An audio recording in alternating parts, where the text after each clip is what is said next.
The News Line. Hello and welcome back to People's TV. We begin today's news commentary by focusing on the Barracuda 500 cruise missile recently unveiled by the United States. This new missile is reported to be a cost-effective addition to the U.S. arsenal, designed for compatibility with existing launch systems such as HIMARS, Harpoon, and Patriot. The U.S. military tested the missile successfully. The announcement comes in the wake of Russia's introduction of the Burevestnik, a nuclear-powered cruise missile whose name translates to Storm Petrel in Russian. Notably, the Burevestnik is recognized as the world's first nuclear-powered missile, marking a significant escalation in advanced weapons development. This development reflects a growing global trend of nations unveiling increasingly advanced weapons systems, while others rush to expand their arsenals as never before. This year has also seen a notable rise in defense spending worldwide, further dimming hopes for lasting peace.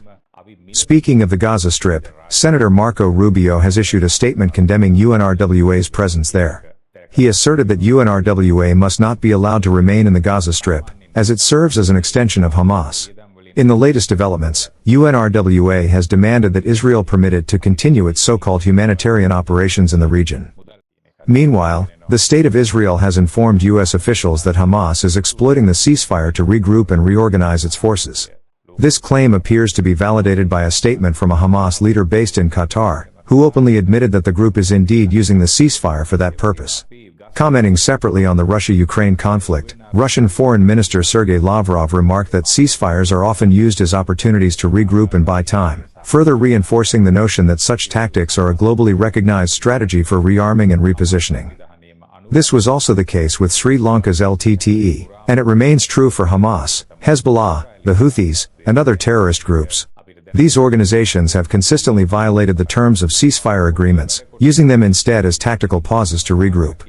In Lebanon, Hezbollah has openly disregarded the ceasefire, provoking continued Israeli airstrikes in response. Turning our attention to Syria, the downfall of the Assad regime proved to be a major setback for Hezbollah, as it led to a collapse in relations between Syria and Iran's Ayatollah regime. For years, Iran had relied on Syria as a key transit route for supplying weapons to Hezbollah. Now, it appears that Tehran is seeking to rebuild ties with Damascus through intermediary nations, with Oman reportedly playing a central mediating role. However, Syria seems reluctant, as Vice President Farouk al-Shara cannot risk jeopardizing potential favor with the Western powers. Despite his recent visit to Russia, Damascus appears keen on preserving its relations with NATO, the United States, and even Israel, possibly by engaging with the Abraham Accords framework. Today marks a notable day as Naim Qassem completes 1 year since his appointment as Secretary General of Hezbollah, following the assassination of Hassan Nasrallah. The widely circulated photograph showing Qassem in military uniform dates back to his days as a field commander. Terrorists are often skilled at changing their appearance, and Qassem is no exception. Abu Muhammad al-Jilani, once a notorious militant, now appears in a suit and attempts to engage with the Western world under the name al-Shara. Genuine transformation is always welcome, yet such cases are rare. More often than not, these individuals are merely wolves in sheep's clothing.